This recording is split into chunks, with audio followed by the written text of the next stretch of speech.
오늘은 여호와 이름 중에 하나인 여호와 엘리온이라고 하는 하나님의 이름에 대하여 말씀을 잠시 증거하도록 하겠습니다.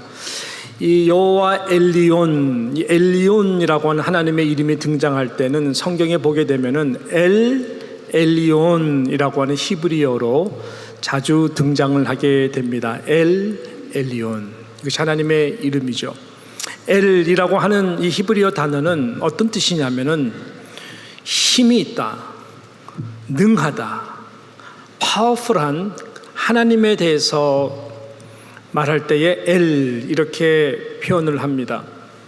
엘리온이라고 하는 이 단어가 갖는 히브리어 뜻은 가장 높으신, 지극히 높으신, 그 높은 것이 어디까지 높은지는 모르겠지만 가장 높은, 영어로 말하면 the most high, 이런 뜻이 엘리온이라고 하는 이 단어 속에 있습니다. 그러니까 엘리온, 여호와 엘리온 하면은 지극히 높으신 능하신 하나님이다, 이렇게 우리가 말을 할 수가 있는 것이죠. 이 엘리온이라고 하는 이 단어는 창세기 14장에 보게 되면 처음으로 등장을 하게 됩니다. 우리 가운데 소개가 되고 있는데요, 창세기 14장은 어떤 내용일까요? 아브라함이 사랑하는 조카 롯과 그의 가족들이 이 북에 있는 이 동맹국이죠, 이 그돌로오멜이라고 하는 그 엘람 왕 중심으로 이루어진 동맹국에 의해 가지고 소돔과 고모라가 전쟁에 패함으로 포로로 그들에게 잡혀갔다라고 하는 그 소식을 아브라함이 듣습니다. 평소에 길러왔던 318인을 데리고 아브라함이 이 밤을 습격을 해서 밤에 습격을 해가지고 그 승리를 하게 되죠.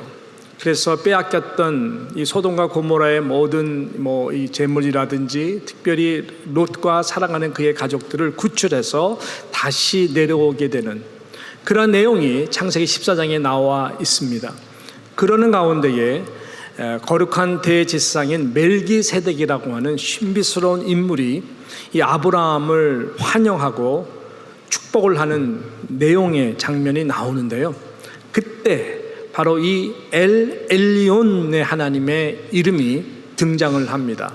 창세기 14장 18절부터 20절에 보게 되면은 그 내용들이 나오는데 이렇게 말씀하죠. 살렘 왕 멜기세덱이 떡과 포도주를 가지고 나왔으니 그는 어때요? 지극히 높으신 하나님의 제사장이었더라. 지극히 높으신 하나님, 이것이 엘리온입니다. 19절에 보니까 그가 아브라함에게 축복하여 이르되 천지의 주제이시요 또 지극히 높으신 하나님이요, 엘리온 하나님 이름입니다.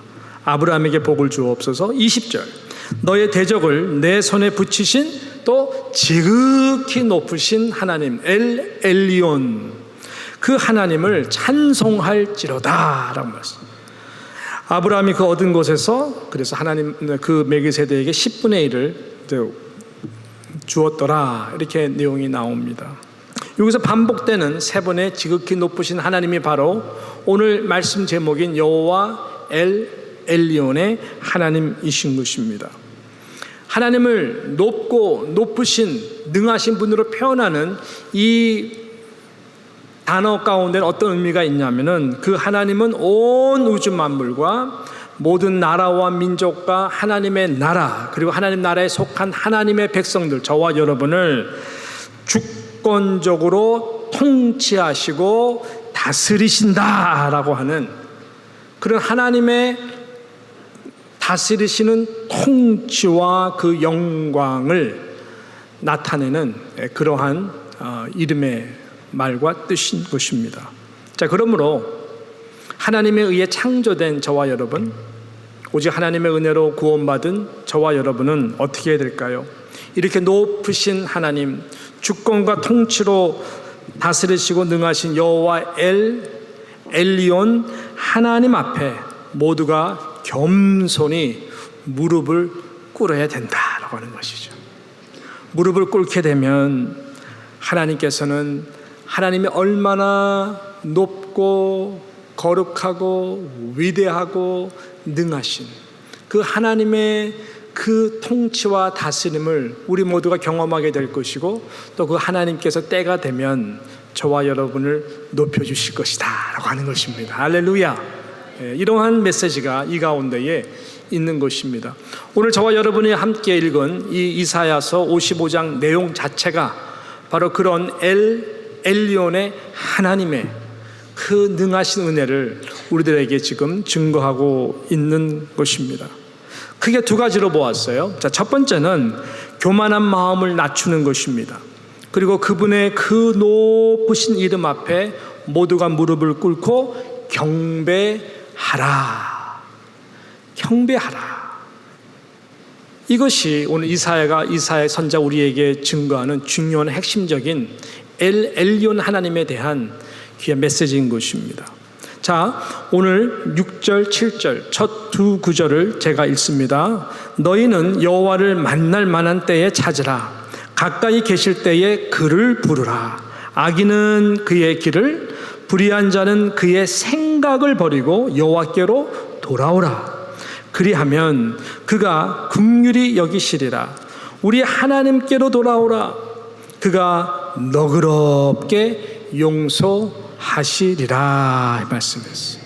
지금 온 이스라엘 백성들은 이 말씀의 뒷배경을 보게 되면은 여호와 엘리온의 하나님의 그 높고 거룩한 뜻에 대하여, 그분의 통치와 다스리심에 대하여 무릎을 꿇고 있지 않는 그러한 상태입니다. 너무나 교만한, 마음이 교만한 그 상태에 있는 것이죠. 목이 너무나 뻣뻣해 있고 목이 굳어 있습니다. 세상의 높은 왕들, 세상의 높은 지위와 세상의 강한 나라들을 힘을 삼고 의지하고 살아갑니다.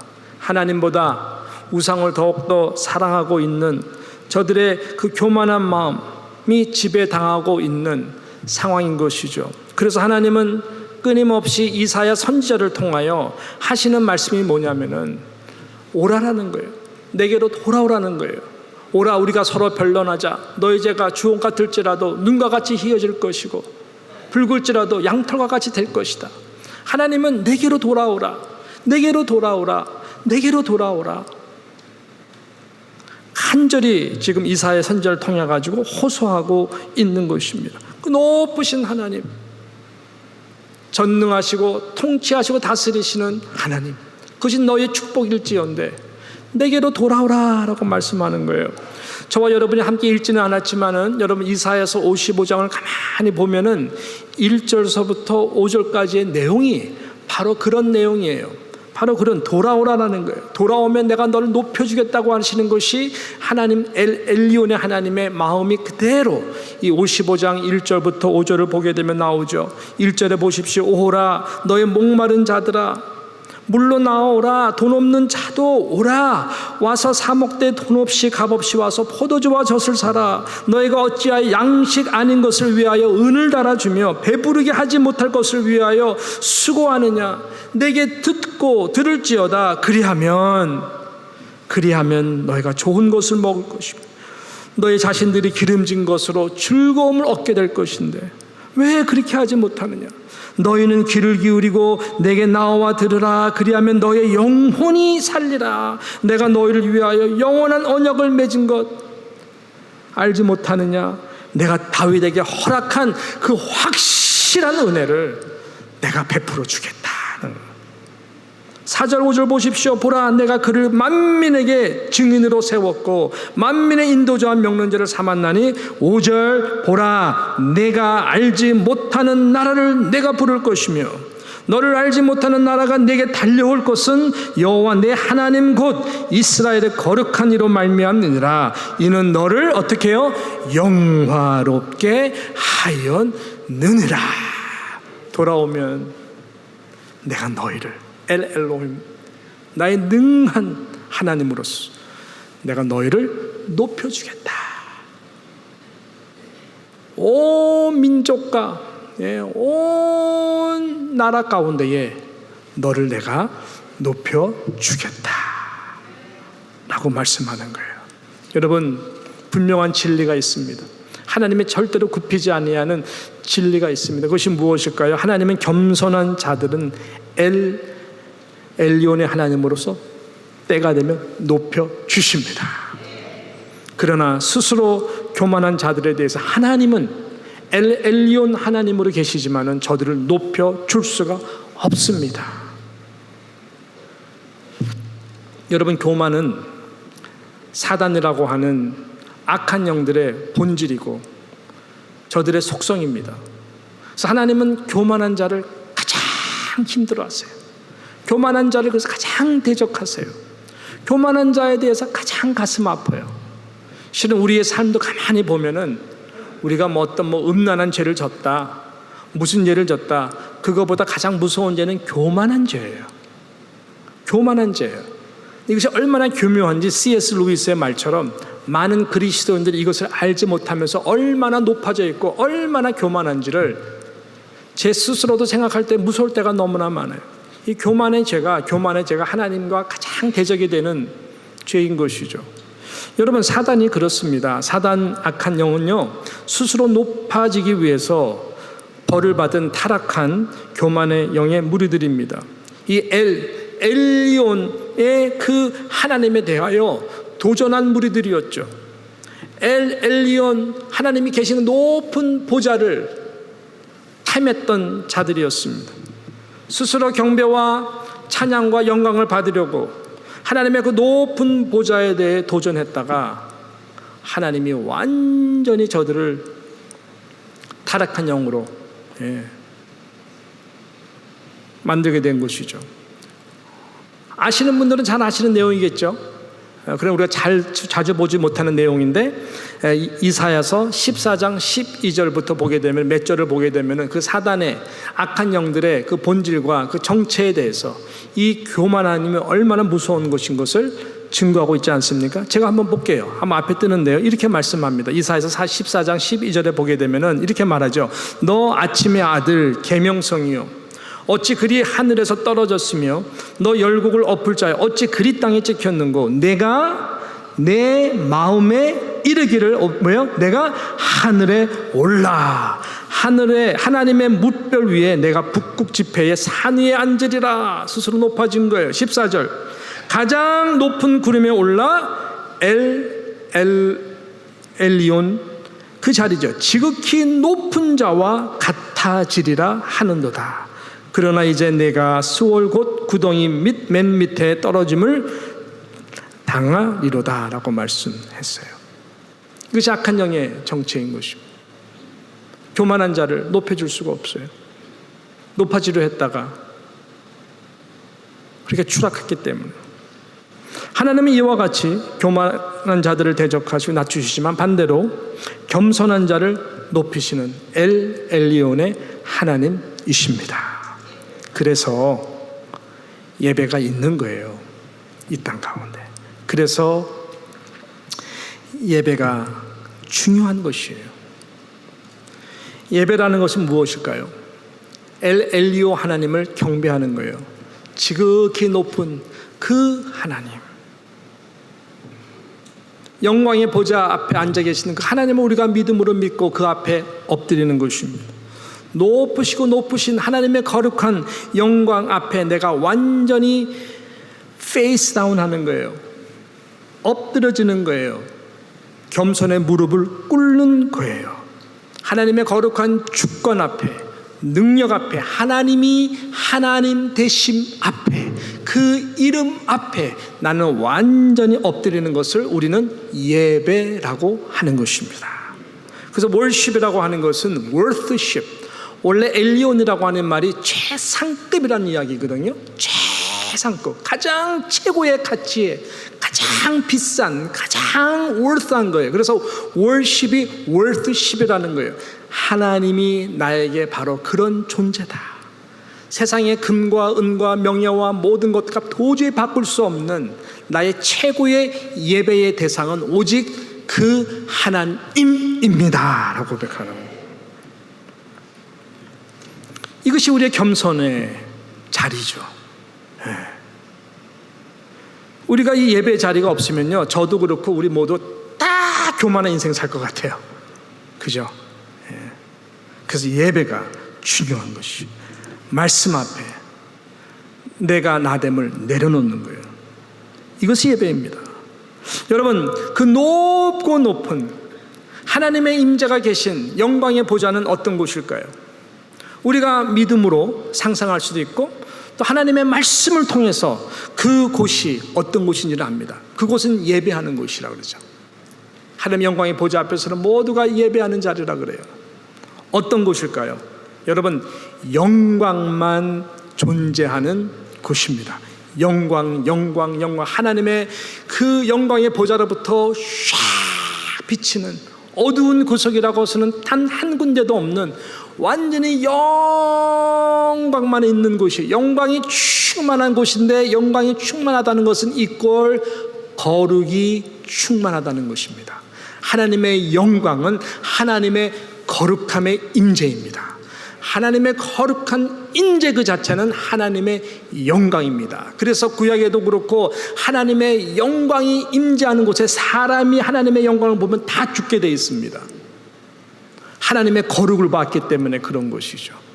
다 죽어요. 그 지성소라고 하는 하나님의 영광이 임재하는 그곳에 1년에 한 번씩 대제사장이 얼마나 자신을 추스리고 딸랑딸랑 벨트를 가지고 나 소리 안 나면 끌어내. 왜요? 거룩한 곳이기 때문에, 영광이 거하는 곳이기 때문에. 예배가 원래 그런 거예요. 하나님의 거룩한 임재를 우리가 기대하며 바로 이 예배의 자리에 그 하나님을 만나기 위해서 저와 여러분이 예배를 드리는 거거든요. 그럼 우리의 이 모습 이대로 예배를 드린다면 우리 다 죽어요. 하나님의 영광이 나타나면 다 죽어요. 어떻게 하나님의 그 영광스러운 거룩한 그 보좌를 우리가 바라볼 수 있겠어요? 그 앞에 서면 다 죽습니다. 다 죽습니다.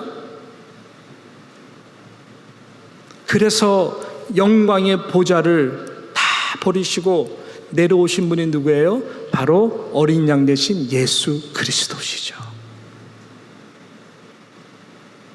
예수 그리스도께서 그래서 십자가를 통하여 모든 하나님의 영광을 가리우는 죄를 다 담당하시고 그 피를 흘려주시사 저와 여러분이 그 예수 그리스도의 보혈의 피로 말미암아 하나님 앞에 나아갈 수 있는 담대함을 얻게 된 것이죠. 그것 때문에 우리는 죽지 않는 거예요. 하나님 앞에 섰을 때에 영광의 보좌 앞에 고개를 들 수 있는 것은 바로 나를 위해 피를 흘려주신 어린 양 되신 예수 그리스도 때문에 우리는 하나님을 만날 수가 있는 것이죠. 그래서 예배라고 하는 것은 이 거룩함 앞에 나올 때에 우리가 이러한 예수님의 십자가의 보혈 앞에 내 자신을 씻기우는 회개의 영이 얼마나 중요한지 몰라요.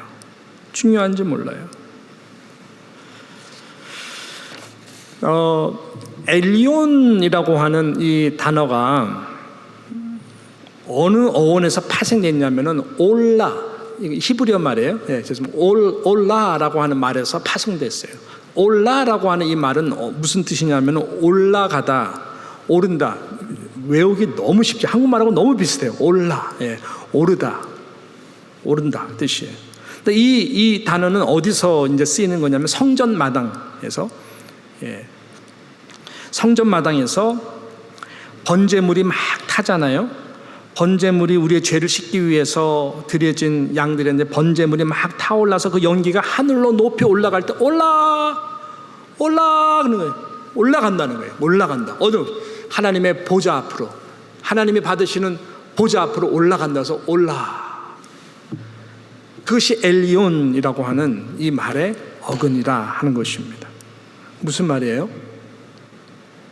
지극히 높으신 하나님은 이런 번제물 대신 예수 그리스도의 보혈의 피와 그 향기가 아니고서는, 그것을 우리가 공로로 삼지 않고서는 거룩한 하나님, 높으신 하나님을 만날 수가 없다라고 하는 것입니다. 그래서 이 7절 말씀과 같이 단번에 번제물 되어신 예수 그리스도의 우리가 이름을 붙들고, 악인은 그의 길을, 불의한 자는 그의 생각을 버리고 여호와께로 돌아오라. 그리하면 그가 긍휼히 여기시리라. 우리 하나님께로 돌아오라. 그가 너그럽게 용서하시리라. 영원한 단번에 번제물인 예수 그리스도의 피와 공로를 의지하고 우리가 하나님 앞에 예배를 드릴 때에 바로 이 올라의 스피릿으로 저와 여러분이 겸손히 바싹 엎드려서 예수의 공로를 의지하고 나아갈 때 하나님께서는 저의 모든 죄를 용서해 주시고 엘리온의 하나님이 저와 여러분을 용서해 주실 뿐만 아니라 저와 여러분을 높여 주십니다. 이 겸손의 영으로 올 한 해 예배 드리시고 하나님이 흡양하시며 높여주시는 우리 정말 뉴욕 장로교회 모든 성도들이 되기를 주님의 이름으로 축복하는 것입니다. 이 공예배가 그래서 중요한 거예요. 주일 예배, 수요 예배, 이것이 우리 교회 공예배인데 저는 우리 수요 예배 가운데에도 자리가 넘치기를 주님의 이름으로 축복합니다. 그 예배가 하나님을 높이는 거예요. 그럴 때에 그 예배를 통해 하나님 높임을 받으면 저와 여러분의 삶도 높여주시는 것입니다. 이 겸손의 이 예배의 옷을 입고 항상 나아가시는 올 한 해 저와 여러분 되시기를 주님의 이름으로 축복합니다. 끝으로 두 번째 중요한 포인트가 이 가운데 있습니다. 우리의 인생의 광야, 우리의 인생을 향한 그 하나님의 그 높으신 그 뜻과 그 주권을 항상 우리가 인정해야 된다. 인정해야 된다라고 하는 것입니다. 이것이 여호와 엘리온 하나님을 높이는 신앙인 것입니다. 여러분, 모든 주권은 하나님께 속해 있습니다. 그러므로 하나님은 결정하신 그 하나님의 뜻은 내가 이해를 하든 못하든 상관이 없습니다. 모든 것이 하나님의 손에 달려있기 때문에 그렇습니다. 그러나 그의 은혜를 입은 모든 자들은 모든 것이 합력하여서 하나님의 그 높으신 우리의 차원으로 이해할 수 없는 그러나 하나님만이 아시는 높은 하나님의 그 뜻이 이루어지도록 합력하여 선을 이루시고 이것이 우리에게 복되게 해주시는 그 은혜가 있는 것을 우리는 믿는 것이죠. 할렐루야. 하나님은 이 일을 하시는 분이세요. 그래서 신명기 32장 39절과 여러분 40절에 하나님이 모세를 통하여 이 광야의 인생 가운데 이런 결론의 은혜의 말씀을 주셨습니다. 같이 한번 읽어볼까요? 시작. 이제는 나 곧 내가 그인 줄 알라. 나 외에는 신이 없도다. 나는 죽이기도 하며 살리기도 하며 상하기도 하며 낫게도 하나니 내 손에서 능히 빼앗을 자가 없도다. 이는 내가 하늘을 향하여 내 손을 들고 말하기를 내가 영원히 살리라 하였노라. 할렐루야.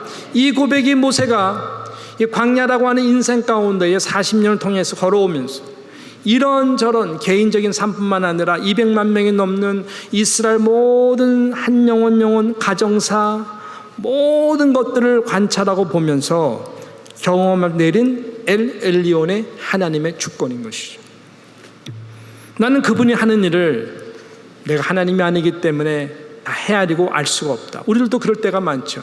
도대체 하나님이 왜 나한테 이런 일을 허락하신 걸까? 그 뜻을 우리는 모를 때가 너무나 많습니다. 그러나 그분은 당신의 가장 그 높으신 거룩한 뜻을 위하여 주권적으로 모든 일, 즉 죽이기도 하고 살리기도 하시고 상하기도 하시고 고치기도 하시고 하신다는 거예요. 그러나 분명히 나의 믿음은 하늘을 향해 내가 손을 든다.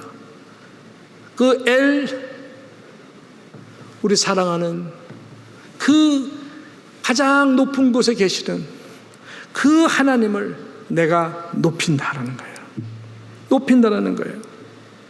그 엘리온의 하나님을 내가 높임으로 말미암아 모든 것을 하나님 앞에 다 맡겨드림으로 하나님께서 나를 다스리도록, 그러므로 나는 분명히 나의 영혼은 하나님의 나라에 갈 것이다 라고 하는 그 분명한 그 신앙으로 사는 것이죠. 여러분, 이 광야라고 하는 이 단어가 정말 중요합니다. 이 광야라고 하는 이 히브리어 어근과 말씀, 하나님의 말씀이라고 하는 단어와 같습니다. 그리고 광야라고 하는 이 단어의 어근과 말씀뿐만 아니라 또 다른 똑같은 단어가 있는데 그것이 뭐냐면 지성소라고 하는 단어입니다. 그래서 이 광야의 인생은, 이 광야의 삶은요, 광야의 삶의 인생의 여정은 하나님의 말씀과 바로 직결 연결되어 있고, 바로 이것이 우리를 거룩하게 하는 지성소라고 하는 예배적 인생과 연결이 다 되어 있는 것이죠. 그래서 하나님이 40년 동안 이스라엘 백성들을 광야라고 하는 그 길로 인도하신 것이죠. 그리고 또 인도에 가신 것이죠. 그래서 저희들을 겸손케 하기 위한 것, 사람이 떡으로만 살 것이 아니라 내 입에서 나오는 나의 말씀, 하나님의 말씀으로 말미암아 살 것이다. 하나님 말씀만 의지하고 살아야 된다고 하는 것, 하나님의 말씀 외에는 의지할 것이 없다는 것을 가르쳐주기 위해서 하나님께서는 저희들을 낮추고 겸손하도록 하기 위하여 하나님께서는 광야로 끌어내신 것이죠. 그리고 저희들이 거룩한 법들을 주시죠. 율법을 주시고 지성소의 공동체 예배적 삶을 가르쳐 주시며, 그래서 거룩한 나라, 하나님의 거룩한 제사장과 같은 나라가 되도록 하기 위해 출애굽기 17장에 보게 되면 그 축복을 해주시죠. 그래서 하나님께서는 광야의 삶을 통하여 저희들 지성소와 같은 거룩한 예배적 삶을 살도록 높여주기 위하여 광야로 끌어내신 것입니다. 근데 이 생각이요, 얼마나 이 하나님의 생각과 그 광야의 길을 걸어가는 이 이스라엘 사람들의 생각이 너무나 차이가 나는 것이죠. 우리도 그럴 때가 참으로 많습니다. 하나님은 이 애굽에서의 저들의 삶을 감옥과 같이 보셨어요. 풀어져야 되는, 나와야 되는. 그래서 이 6월절 통해 가지고 어린 양의 피를 통해 저들을 해방시켜 주잖아요.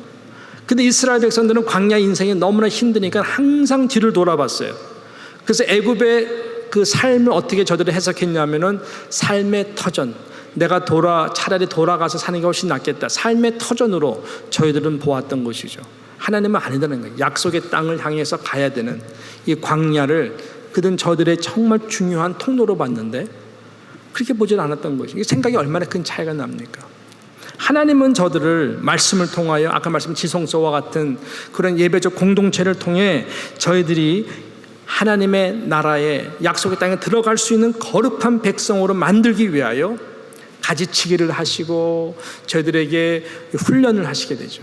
광야 삶이 그렇습니다. 훈련을 하게 하는 그러한 이 광야 학교라 그러죠. 초등학교뿐만 아니라 중고등학교, 대학교, 대학원까지 있는 이 광야의 그러한 코스로 하나님은 시험도 하게 하시고 시련도 받게 하시고 다 통과해서 약속의 땅으로 들어갈 수 있도록 하나님께서는 그렇게 과정으로 보셨는데 이스라엘 백성들은 그렇게 본 사람이 단 한 명도 없었어요. 이스라엘 백성들은 어떻게 봤냐? 이스라엘 백성들은 세상의 것들을 누리지 못하는 그러한 불만의 장소로 보았고, 마치 그냥 길에 탁 이렇게 매몰려 쫓겨난 그러한 길바닥의 인생으로 보았어요. 정처 없이 걸어가야 되는 그러한 엔들레스한 그러한 길로 저희들이 본 것입니다. 여러분, 누구의 생각이 높습니까? 누구의 생각이 맞습니까? 누구의 생각이 우리의 인생 가운데 결국 복이 되게 하는 것일까요? 저와 여러분의 생각일까요? 그렇지 않죠. 엘리온, 높으신 하나님, 그 하나님이 옳습니다. 하나님의 말씀이 진리입니다, 여러분. 하나님의 말씀이 손해보는 것이 아니죠. 하나님의 말씀이 진리인 것입니다. 그래서 오늘 이사야 선지자는 8절 9절에 이렇게 말을 하는 거예요. 같이 함께 읽겠습니다. 시작. 이는 내 생각이 너희의 생각과 다르며 내 길은 너희의 길과 다름이니라. 여호와의 말씀이니라. 이는 하늘이 땅보다 높음같이 내 길은 너희의 길보다 높으며 내 생각은 너희의 생각보다 높음이니라. 아멘인가요? 예, 아멘입니다. 이것이 엘리온 하나님이 저와 여러분에게 향한 사랑의 음성인 것입니다. 예배를 회복하라는 거예요. 겸손의 영의 옷을 입고 나 앞에 엎드려 봐라. 내가 너를 어떻게 높이나 보라는 것이죠. 교만한 마음 다 그리스도 앞에 깨어져야 돼요. 내가 나의 삶의 주인인 것을 살았던 것 여러분 다 내려놔야 됩니다. 다 우리는 사나 죽으나 주님의 것이에요. 다 우리는 하나님의 통치 아래 있어요. 광야 같은 인생, 때로는 어렵고 나는 왜 이런 일을 당해야 되나? 길이 안 보이는 것 같아도 그렇지 않아요. 너희가 감당치 못할 시험당함을 허락하지 아니하시는 분이 우리 하나님이십니다. 시험당할 쯤에 항상 피할 길을 미리 준비해 놓으시고 하나님 앞에 엎드려지고 깨어지고 겸손하게 나아갈 때 그 길이 보이도록 하시는 분이 하나님이세요. 그럴 때에 우리는 엘리온의 하나님을 모두가 경험하게 될 것입니다. 나의 생각을 내려놓으시는 저와 여러분 되시기를 주님의 이름으로 축복합니다. 그럴 때에 우리는 마지막 결론에 이 11절의 말씀을 함께 읽고 아멘할 수가 있는 것이죠. 11절 오늘 마지막 말씀입니다. 내 입에서 나가는 말도 이와 같이 헛되이 내게로 되돌아오지 아니하고 나의 기뻐하는 뜻을 이루며 내가 본한 일에 형통함이니라. 할렐루야. 예. 하나님의 말씀은 신실합니다. 하나님 입에서 나온 말씀은 다시 돌아가지 않는다고 했어요. 누구든지 그 말씀에 아멘 하고 믿음으로 받아들이는 자들에게는 이것이 우리 심령 가운데 컬티베이트이 되고 좋은 옥토가 되어서 아름다운 인생의 결실들을 맺게 될 것이고, 더욱더 나아가서는 하나님이 우리를 이 땅에 존재케 해주셨는데 우리가 보냄받은 자로서 오늘 이 우리 찬양대의 찬양과 같이 그 사명을 이루는, 그래서 하나님의 뜻을 이루고 우리 모두가 주 안에서 형통하게 되는 그 복을, 높여주시는 복을 엘리온 하나님께서 반드시 이루어 주실 것입니다. 믿으시는 저와 여러분 되시기를 축복합니다. 십자가 끝까지 복종하고 나아가실 때에 하나님께서 그의 이름을 지극히 높여, 그의 이름을 지극히 높여, 그의 이름을 지극히 높여 모든 이름 위에 가장 뛰어난 이름 주신 것처럼 예수 그리스도 안에서 그렇게 살아가는 겸손한 자들 통하여 하나님은 그렇게 높여 주실 것입니다. 베드로전서 5장 6절 말씀, 그러므로 하나님의 능하신 손 아래에서 겸손하라. 때가 되면 너희를 높이시리라. 이러한 우리 모든 뉴욕 장로교의 식구들, 자자손손들, 또 우리 귀한 교회가 되기를, 여러분의 사업처가 되기를 주님의 이름으로 축복합니다. 기도하겠습니다. 하나님 감사합니다.